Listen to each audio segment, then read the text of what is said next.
the reported possibility of a Ron DeSantis nomination could become a reality. I want to bring in Ken Cuccinelli. He formerly served in the Trump administration as the acting deputy Homeland Security Secretary and helped launch the Never Back Down super PAC that urged Florida Governor Ron DeSantis to run for president. Ken, thanks so much for joining Top Story. We appreciate having you here tonight. I do want to first get your reaction to Pete Hegseth. Good to be with you. Should he withdraw from consideration for the position of defense secretary now that these allegations have been revealed? No, I think these allegations were, they're new to a lot of people in America. They're not new to Pete, and I'm sure they were addressed in vetting. He's going to have to fight, just as the president said. He's going to have to fight for this nomination. Doesn't mean he'll get it, but President Trump isn't known for backing down. I don't expect any of his nominees to back down. In your opinion, are any of those allegations, whether it be the allegation of sexual assault or the heavy drinking, are those disqualifying?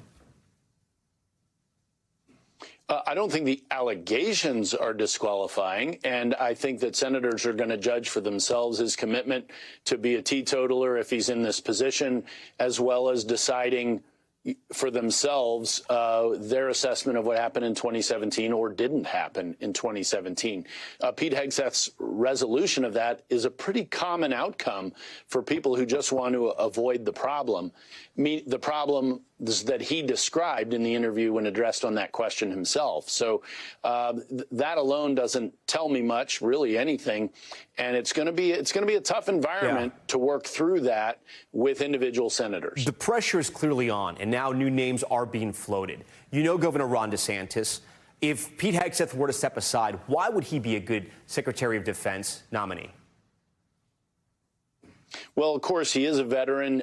He was a Navy lawyer. He served in Guantanamo Bay, dealing with terrorists there, as well as in the war zone in the Middle East, supporting the SEALs over there. He's got the experience. When he was in Congress, he was on the Foreign Affairs Committee his entire time, and he chaired the subcommittee on national security for the Government Oversight and Reform Committee. So he certainly has all the experience, but even more important, and one of the things that is virtually never discussed for any of these agencies or department heads, and the Department of Defense is far and away the biggest one of them all, is the necessity of management and leadership capacity, which he has demonstrated in a manner that really no one else on the stage other than the president himself has done. Whether it's hurricane response, whether it's fighting crime and removing Soros prosecutors, his COVID response, he has been magnificent in complicated, crisis-ridden management circumstances that really are about as good an analogy as you could find out in the political world, the policy world, for the role of Secretary of Defense. So he's got an extraordinary resume to step into this role if, for any reason, Pete Hegseth, his nomination falters. I want to play some of what Governor DeSantis said when he was campaigning against President-elect Trump in that primary and ask you about it on the other end. Let's play that.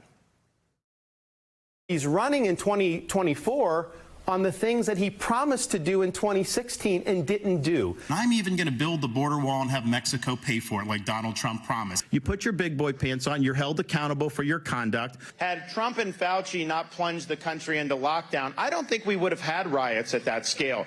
So, Ken, you've had your issues with President-elect Trump in the past, and you, like many other Republicans, just like Governor DeSantis, have had that sort of road to Damascus moment where, you were at odds, but now you guys all came together, and Governor DeSantis is the same. Do you think any of that is going to hurt him in President-elect Trump's eyes?